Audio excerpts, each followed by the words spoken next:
Hello everyone and welcome back to my Dark Souls 3 bosses playthrough.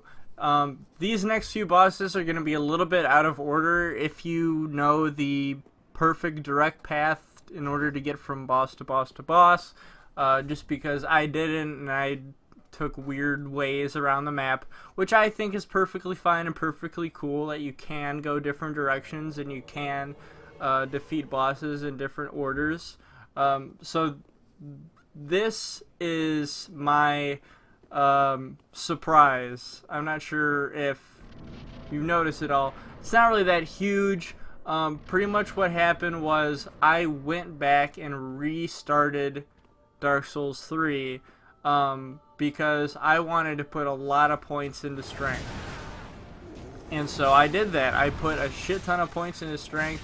I focused on just making sure I was the most powerful warrior I could, so I started with the warrior class instead of with the knight class.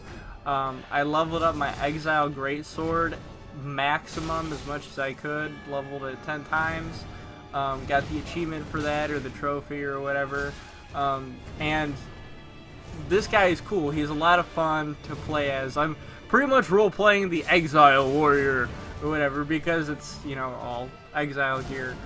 Pontiff, at first, the first time I tried playing this guy with my last class, he was a huge pain in the ass.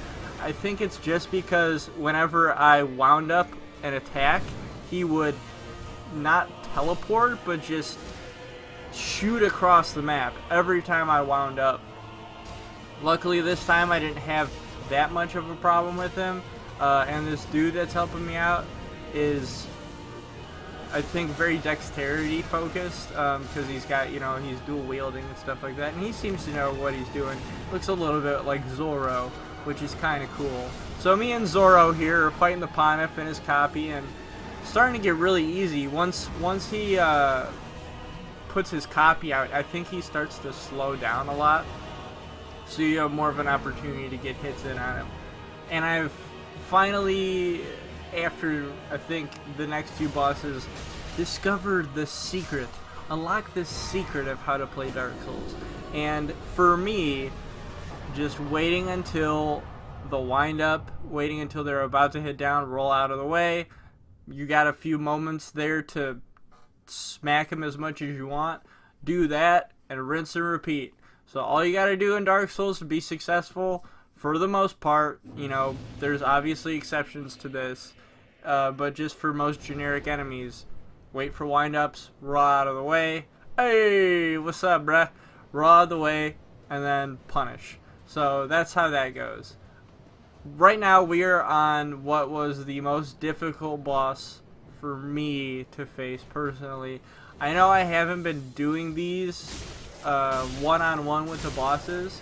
Right now, spoiler alert, whatever, to the end of this series, I beat Dark Souls 3, but not alone. You know, I've got all these awesome people that helped me beat this game, all these awesome people that, you know, you don't have to put down soapstones. It does not help you at all, except for getting a few extra souls and also getting embers you need. So I guess it does help you a lot. But thank you to all these dudes that put down soapstones for me and you know, helped me defeat these bosses.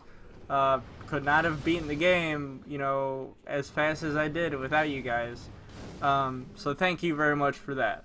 But I'm starting a new playthrough. Instead of doing the Game Plus mode, I decided to start brand new because I want to level up my character exactly the way I want to, and I want to feel like everything that I find is useful. So I started with the Deprived class, where you start at 10 for everything and you're a level 1. So if you find Deserter trousers, those trousers are fucking great. They are a level up from your loincloth. If you find Worker garb, that shirt is going to be a level up from your shirtless hairy chest. So it's awesome. I think it's really great being able to do that. But anyway, the reason this boss for me is so fucking difficult is, first of all, the arrows. And just the wide sweeping. See this arrow right here?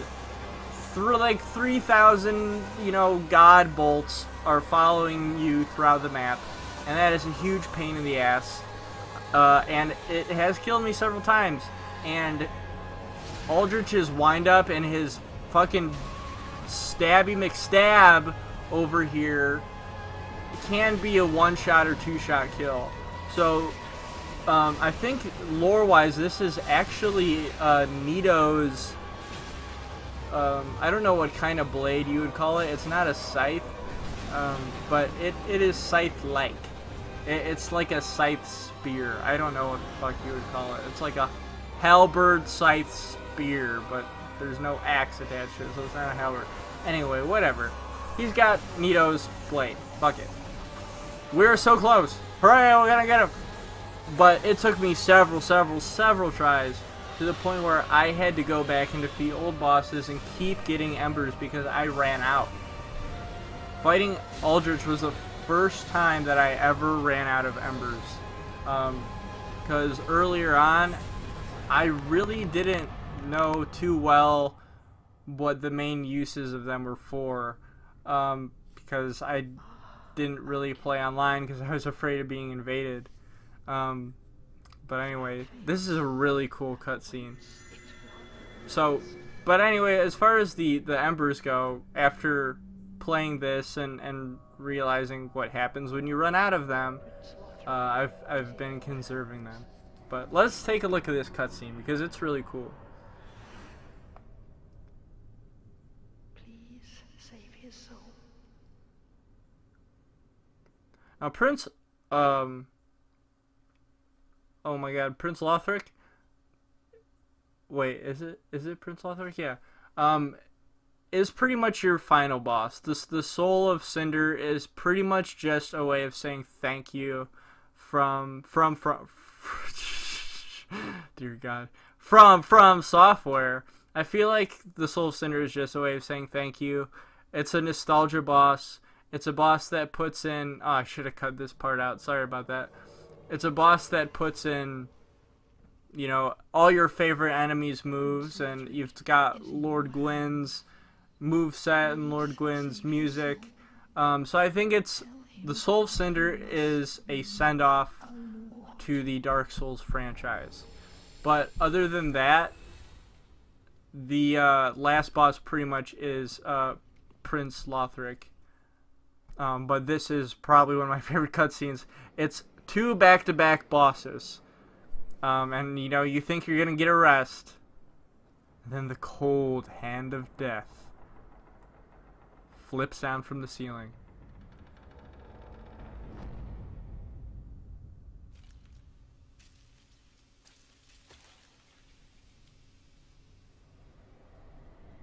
Absolutely beautiful.